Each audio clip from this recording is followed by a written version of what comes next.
Assalamualaikum warahmatullahi wabarakatuh. Kali ini kita akan mempelajari mengenai kurva atau grafik persamaan nilai mutlak. Coba kita lihat di sini yang paling atas, klik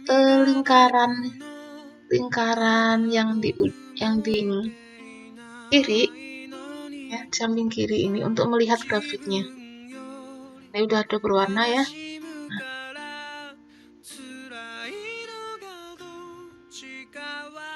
Saya akan ambil yang paling awal, yaitu Y sama dengan mutlak X. Nah, kurva hijau ini akan diperoleh dari kurva Y sama dengan mutlak X. Nah, kita bisa lihat kurvanya itu adalah kurva garis linear ke kanan dan ke kiri. Nah, di sini tidak ada Y-nya yang negatif. Y-nya semuanya positif sesuai dengan definisi dari nilai mutlak. Terus sembarang bilangan real kalau dimutlakkan nilainya selalu positif. Nah, bagaimana kalau saya ambil kurva Y sama dengan X tambah 2 dimutlakkan? Ternyata kurvanya adalah Y sama dengan X, tapi pergeserannya ke kanan, bukan ke kiri, sejauh 2 satuan.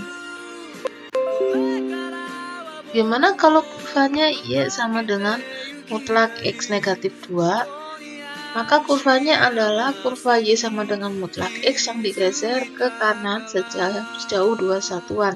Jadi pergeserannya ini dilihat dari konstantanya. Kalau konstantanya positif, maka gesernya ke kiri. Kalau konstantanya negatif, digesernya ke kanan.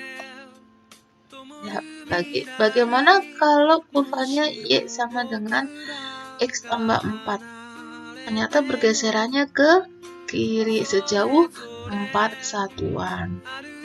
Selanjutnya, bagaimana kalau kurvanya Y sama dengan mutlak 2X? Ternyata kurvanya itu adalah kurva Y sama dengan X, tapi menciut, ya, mendekati sumbu Y. Mana kalau kurvanya Y sama dengan mutlak 2X ditambah 4? Ternyata kurvanya adalah Y sama dengan mutlak 2X yang digeser ke kiri sejauh 2 satuan. Kenapa bukan 4? Karena pergeseran ini diperoleh dari konstanta dibagi koefisien, yaitu 4 dibagi 2 sama dengan 2. Nah, pergeserannya ke kiri karena positif 4 dibagi 2 itu hasilnya akan positif, maka pergeserannya ke kiri. Bagaimana kalau mutlak 2X dikurangi 4? Maka kurvanya adalah kurva Y sama dengan mutlak 2X yang digeser ke kanan sejauh 2 satuan. Selanjutnya, bagaimana kalau kurvanya Y sama, kita bandingkan Y sama dengan mutlak X, Y sama dengan mutlak 2X, dan Y sama dengan setengah X.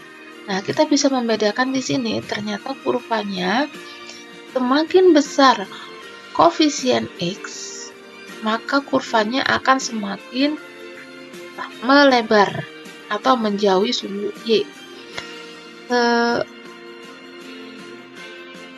Semakin besar koefisien X, maka kurvanya, nah, kita bisa lihat di sini kalau 2X itu yang merah, semakin besar koefisien X, maka kurvanya akan semakin mencut atau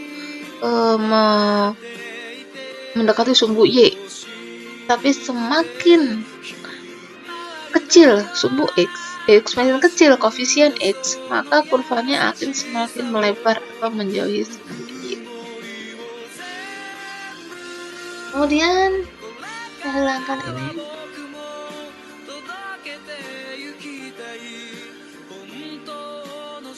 Jadi bisa dilihat di sini. Ini koefisien X-nya kecil ya.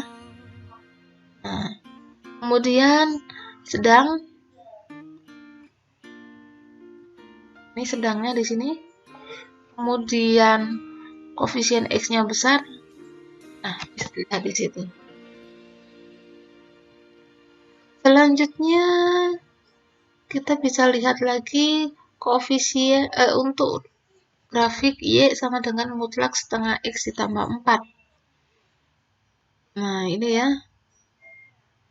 Nah, ini adalah grafik Y sama dengan mutlak setengah X tambah 4. Dia adalah grafik Y sama dengan mutlak setengah X yang digeser ke kiri sejauh 4 satuan. Bukan 4 satuan, tapi 8 satuan. 8 satuan didapat dari 4 dibagi setengah. Ingat, 4 dibagi setengah bukan 2, tapi 8. Digeser ke kiri karena 4 dibagi, positif 4 dibagi setengah itu masih positif, berarti gesernya ke kiri. Bagaimana kalau kurva Y sama dengan mutlak setengah X dikurangi 4? Maka kurvanya adalah kurva Y sama dengan setengah X, mutlak setengah X, yang digeser ke kanan sejauh 8 satuan. Di mana 8 itu didapat dari 4 dibagi setengah. Oke, selanjutnya aksnya akan kembali lagi ke Y sama dengan mutlak X. Bagaimana kalau kurvanya itu Y sama dengan mutlak X ditambah 2, di mana 2-nya itu di luarnya mutlak. Maka kurvanya adalah akan digeser ke atas sejauh 2 satuan. Bagaimana kalau kurvanya Y sama dengan mutlak X dikurangi 2? Maka kurvanya adalah Y sama dengan mutlak X yang digeser sejauh 2 satuan ke bawah. Selanjutnya, saya ingin lihat Y sama dengan mutlak 4X. Kalau ini Y sama dengan mutlak X ya. Kalau 4X saya kira grafiknya akan seperti apa? Ya benar, grafiknya akan semakin menciut. Nah, menciutnya bisa dibandingkan. Yang mutlak X. Selanjutnya, gimana kalau grafiknya adalah Y sama dengan mutlak 4X ditambah 8? Pasti kurvanya adalah kurva Y sama dengan mutlak 4X yang digeser ke kiri sejauh 8 dibagi 4 sama dengan 2.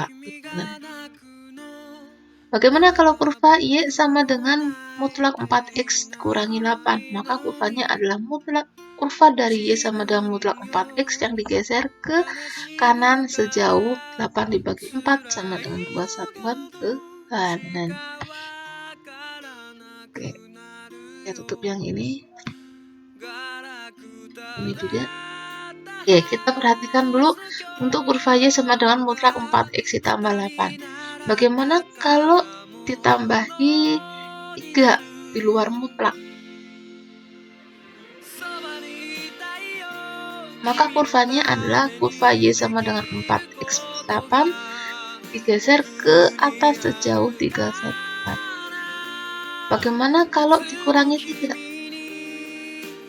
Maka kurvanya adalah kurva Y sama dengan mutlak 4X tambah 8 yang digeser ke bawah sejauh 3 satuan. Mengerti ya? Selanjutnya kita perhatikan kurva Y sama dengan mutlak dari 4X dikurangi 8. Bagaimana kalau kurva Y sama dengan mutlak 4X dikurangi 8 ditambah 3 di luar mutlak? Maka kurvanya akan digeser ke atas sejauh 3 satuan. Jadi habis digeser ke kanan, terus digeser ke atas. Ya. Ini tadinya ini ya. Hanya Y sama dengan mutlak 4X digeser ke kanan, kemudian digeser ke bagaimana kalau kurva Y sama dengan 4X dikurangi 8 dikurangi 3? Berarti ini kita geser dulu.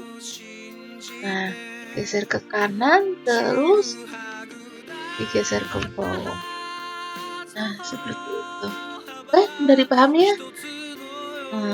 Nah, dari sini kalian akan bikin kesimpulan dari sifat-sifat angka-angka atau koefisien konstanta yang ada di persamaan nilai mutlak ini sebagai sekian. Assalamualaikum warahmatullahi wabarakatuh.